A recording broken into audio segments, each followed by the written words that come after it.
All right, you guys, here we are a year later, something like that. I'm finally going to go ahead and offer up the update video for the 16-inch Hanson barrel from Ballistic Advantage.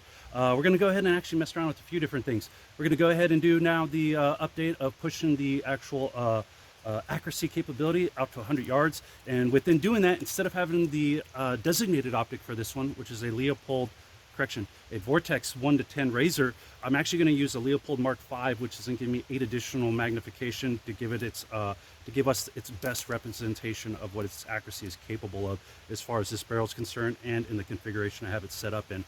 We're going to go ahead and start off with a 0. After that, I'll go ahead and do a 5-shot group test with 4 different types of ammo. And we're also going to do some chronographing with suppressed and unsuppressed. One, to get me some data, and also to show you guys the effects of a suppressor on how it affects the actual muzzle velocity. Let's go ahead and get this started.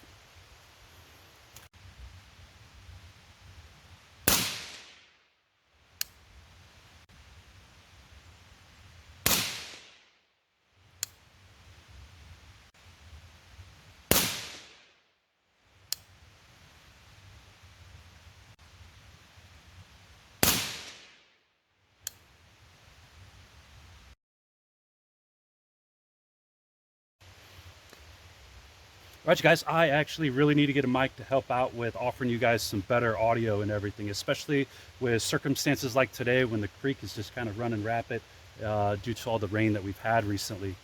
Today, I'm going to go ahead and offer up an update at 100 yards for my Ballistic Advantage 16-inch Hanson Barrel mid-length gas system, 1 in 7 twist, and was shot today with a Surefire 5.56 Mini 2 on there, a Leupold Mark 5 with the 18 magnification on the high end, Geisley SSP trigger, and I think that's my WLA NP4, whatever the heck they call that BCG in there.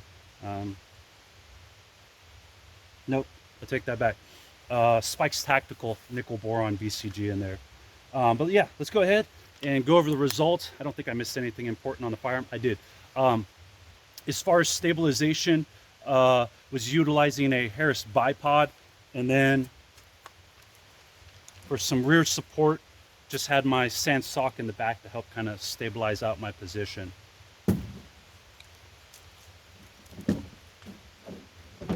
Went ahead today and did a quick rough 0 with some IMI Mod 1 77 grain OTM rounds. I know I've used it in the military. This is the first time I've ever got my hands on it to use outside of the military and also with my own personal firearms. In the beginning, I actually was not happy with the results for the 0, but I was also kind of rushing it and just kind of throwing in a real quick rough 0 as I don't have much of that stuff. Once we actually got into the 0, I went ahead and tried out 4 different types of ammo with 5-shot groups on all 4 of them, and was also given it at 5+ minutes in between for cooldown period. Started off with the IMI. Once again, it's a 77 grain 5.56 OTM LR Mod 1, and came in with a 1.14 MOA at 100 yards, and all of my measurements were with the Frankfurt Arsenal caliper. Really impressed with that. Accurate results, especially after the groupings I was rushing through for my 0. Immediately followed that up with the PMC X-Tac Match 77 grain 223 OTM rounds. That stuff has done really good for me in the past, so I was really surprised to have such a horrible actual shot group. That one came in at 2.48. Yeah, I wasn't impressed with that whatsoever. After that one, I went ahead and jumped over to the Winchester. It's the M855 62 grain 5.56. It's the green tip FMJs. And got a 1.75. I'm happy with that. 62 grain is what I like to shoot a lot and what I like to kind of stock. So I'm really pleased with that actual group there. It's not under an inch, but at least it's not in that 2 to 3 inch grouping size, so I'm happy with that. Finished off with the Winchester's M193 55 grain 5.56 FMJs, and that came in at a 2.85.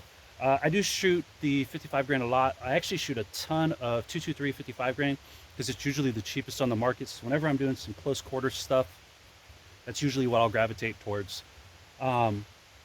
So that is my 100-yard grouping or capability with this actual particular barrel, at least in my hands with how I've outfitted it. But I actually did shoot one more group because I usually always have really good experience with that PMC's X-Tac, also in their 308 caliber. So I did shoot an additional group.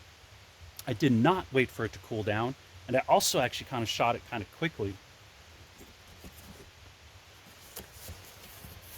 For that last grouping, for that PMC X-Tac match, once again, the 77 grain 223 OTM, holy cow, I actually came out with a .94. That was the best grouping of today. Now, does that count? I don't know. I'll leave that up to you. I did not shoot any of the other ones twice, and the one grouping I did shoot today of it prior to was freaking horrible. But maybe that was me. I did call, I think it was on that one I called. I called one that I knew I pulled right, and I believe it was on that one. But even with that being said, I shot a horrible group with that and finished off because I just wasn't impressed with that, and shot it again with a .94 that actually beat out the IMI. All right, you guys, there's the accuracy capability of the 16-inch Hanson Barrel from Ballistic Advantage, at least in my hands with the way I have it outfitted.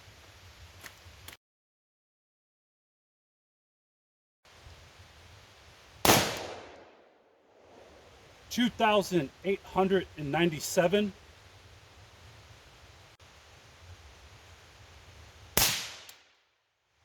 $2,872.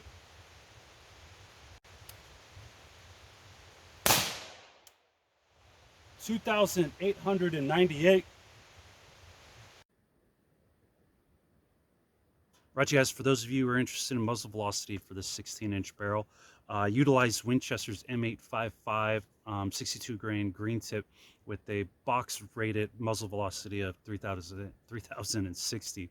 That is not what I got out of it. It was probably, they probably did their test with a 20-inch barrel. That's my only assumption. But what was the results I got? With that M855 non-suppress, I only fired off 3 rounds and was a little expensive, and me personally, I don't care too much about the non-suppress. But to do it for reference, I have a 2,908. With the Surefire RC2, I had a 5-shot group average of 2,915. And with the Surefire Mini, I had a 5-shot group average of 2,918. So both suppressors increased the muzzle velocity over non-suppressed, not by a whole lot. And difference between the two suppressors was no more than 3 feet per second difference between the two of them. But for those of you interested in the muzzle velocity of this particular barrel, there you go. Now you have it.